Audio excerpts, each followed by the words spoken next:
Hundreds of protesters marched toward the presidential palace in Sudan's capital Khartoum on Thursday, chanting freedom, peace and justice and demanding President Omar al-Bashir's resignation. Bashir took power in a 1989 coup and has ruled with an iron fist since then. If you're an autocrat, it's very convenient to violate human rights. It's the way you stay in power. It's the way you fill up your bank account. It's the way you pay off your cronies. So there are reasons why governments want to violate human rights. Human Rights Watch notes that voters in Malaysia and the Maldives ousted their corrupt prime ministers. Armenia's prime minister stepped down amid massive protests over corruption. And Ethiopia, under popular pressure, replaced a long abusive government with a prime minister who embarked on an impressive reform agenda.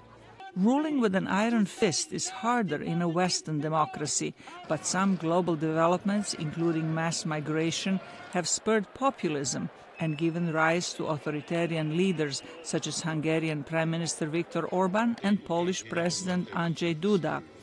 People in both countries have reacted against what they saw as an attack on freedoms.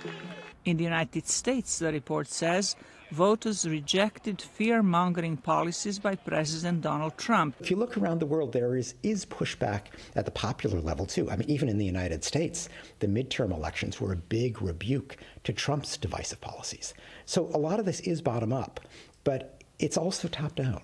It's also governmental leaders who say democracy, human rights, the rule of law, these are important. Germany, Denmark and Finland stopped arms sales to Saudi Arabia following the killing of Saudi writer Jamal Khashoggi. But the news is not all good. The report says human rights abuse has worsened in China, where 1 million Uyghur Muslims have been detained for so-called re-education. Now, if any other country were doing this, it would be an outrage. But China, because of its economic clout, has been getting away with this. Human Rights Watch says conflicts in Syria, Yemen, Myanmar and elsewhere enable authoritarian rulers to commit large-scale atrocities against civilians caught in the middle. Zlarica Hoke, VOA News, Washington.